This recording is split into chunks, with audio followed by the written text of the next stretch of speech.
வீட்டில் எலிகள் இருந்தாலே ரொம்ப தொல்லை பண்ணும். ஆனால் அதை தாண்டி எலிகளை பற்றின சில இன்ட்ரெஸ்டிங்கான இன்ஃபர்மேஷன்ஸ் உங்களுக்காக.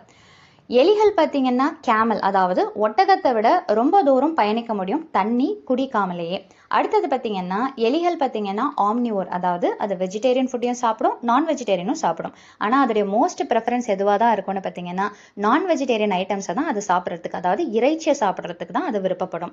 அடுத்தது பார்த்தீங்கன்னா காஸ்மெட்டிக் ப்ராடக்ட்ஸ், அதாவது வந்துட்டு அழகு சாதன பொருட்கள் மோஸ்ட்டாக எந்த உயிரினத்து மேலே தான் டெஸ்ட் பண்ணப்படுதுன்னு பார்த்தீங்கன்னா எலிகள் மேலே தான் டெஸ்ட் பண்ணப்படுது. அதே மாதிரியே ரேட்ஸ் எப்போவுமே தனியாக இருக்காது. அதுக்கு கம்பேனியன்ஷிப்ன்றது ரொம்ப ரொம்ப முக்கியம். ஒருவேளை அவங்க தனியாக இருந்தாங்கன்னா ரொம்ப லோன்லியாகவும் டிப்ரெஸ்டாகவும் ஃபீல் பண்ணுவாங்களாம். ரேட்ஸ்க்கு பார்த்தீங்கன்னா எலிகளுக்கு எக்ஸலண்ட்டான மெமரிஸ் இருக்கும். ஒரு தடவை ஒரு ரூட்டை கண்டுபிடிச்சிடுச்சுன்னா அதை மறக்கவே மறக்காது அப்படின்னு சொல்லிட்டு சொல்கிறாங்க. எலிகளுடைய வால் பார்த்தீங்கன்னா கம்யூனிகேட் பண்ணுறதுக்கும் அதோடைய பாடி டெம்பரேச்சரை மெயின்டைன் பண்ணுறதுக்கும் உதவியாக இருக்குது அப்படின்றாங்க. எலிகள் சந்தோஷமாக இருக்கும்போது பற்களை கடிக்கிறதும் ஒரு விதமான சந்தோஷமான சவுண்டை ஏற்படுத்துறதுமா இருக்கும் அப்படின்றாங்க.